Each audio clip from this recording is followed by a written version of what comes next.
If your job is something repetitive, let's say you're moving rocks from point A to point B, then this video will be highly useless for you.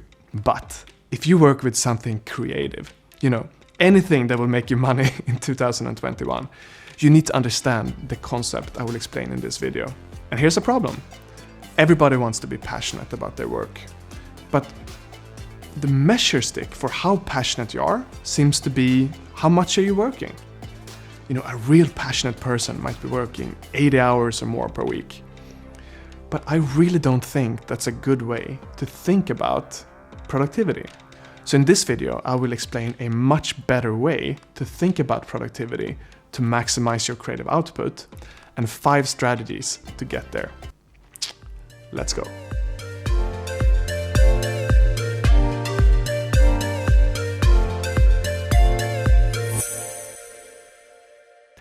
In the beginning of my career, I was a professional poker player. And I was lucky because I got into poker when the game had just come to the internet. There was so many games going on and it was easy to make money.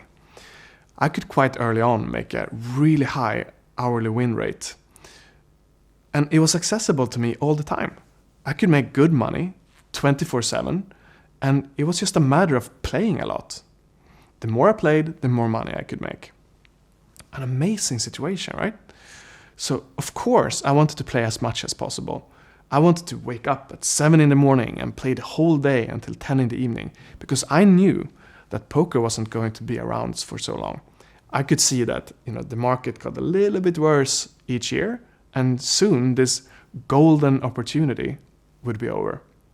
I wanted to maximize my productivity and creative output. And I made a big mistake. I imagined that my winnings were linear. Maybe we can see a diagram here, what I imagine it to be. That the more I played over time, the more money I won. And it was this stable, even relationship. In reality, it turned out it wasn't like that at all. Because in the beginning of the day, I had a lot more energy. But in the end, I got tired. I got into decision fatigue. I had made so many decisions during the day that I started making really poor choices. And I was just out of creativity. In reality, my winnings looked more something like this. I had a strong diminishing returns where after a while, I stopped making money. And if I played long enough, I would actually lose my edge. The more I played, the more money I would lose. And this happened over and over when I was playing, at 11, 12, 2 o'clock in the evening. And I wasn't making money anymore, but I was still playing. Or maybe I was breaking even, but I just ruined the next day for myself because I wasn't sleeping. I wasn't exercising. I wasn't taking the time to recharge my energy. And this was a huge problem. This was a big problem for me. This is a big problem for all of my clients that have a lot of drive and passion and ambition. And it's a problem for anyone who buys into the idea that being passionate means working a lot of hours. Because to me, it's not obvious at all that that is the best way to maximize creative output. And the reason is that we only have so many creative hours per day. And when we have used them, we're still going to need to put in the same amount of energy to get work done, but our output is going to be much worse. So when we are at the top of that diminishing return curve, instead of keep putting energy in, what if we use that time for recovery, for exercise, for eating well, for having fun, for doing things that recharges our creative batteries so we can wake up the next day and feel refreshed? What if you could have more creative output by working less? I think it's very possible to have a higher creative output by doing less work. But it's kind of challenging because we're going against the grain of the whole idea that more work is better. I have experienced it for myself. When I have limited the amount of work that I am allowed to do in a day, my output gets higher. But it's tricky. So here are 5 strategies to make this idea real and maximize your creative output. The first strategy to maximize your creative output is to set a plan and stick to it. A common mistake I see a lot of my coaching clients do which are often entrepreneurs, they run their own businesses, they're understandably very busy, is that they allow the demands of the world to determine how much they're working, which, of course, is always shifting then, instead of discovering on their own how much time can I work to maximize my creative output, and then sticking to that. And of course, it's hard when you got a lot of things to do, but what many of my clients discover is that when they dare to limit how much time they're working to maximize their output, they actually become so much more efficient, and they save time, and they feel less burden from their company.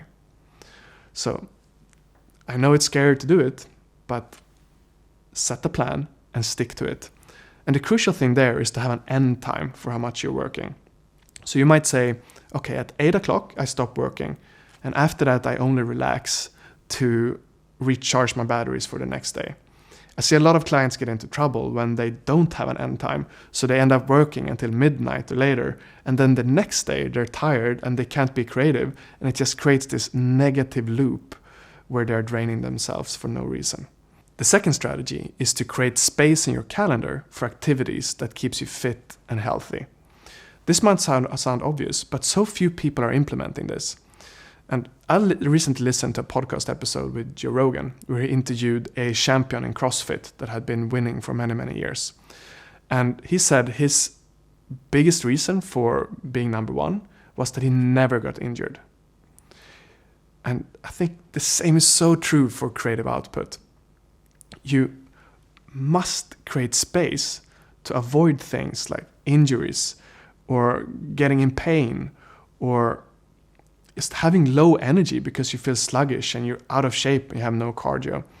And when you're a busy entrepreneur, like so many of my clients are, as soon as that workload starts coming in, the first thing we do is we say, I'll go to the gym tomorrow. But that so quickly ends up being a negative loop. If you're busy, exercise needs to be in the calendar. So pick a day. For me, I'm going to the gym 10 o'clock, Monday, Wednesday, Friday, and then stick to it. The third strategy is also a bit obvious, but it's get enough sleep. And the thing is, I see so few people do this. So many of us sleeps 5-6 hours per day with low quality. But to maximize your creative input, I would love for you to experience what it's like to be alive if you sleep for 8 hours per night. And I don't mean being in bed for 8 hours per night. I mean sleeping for 8 hours per night, which probably means that you need like 9 hours of sleep opportunity, being in bed.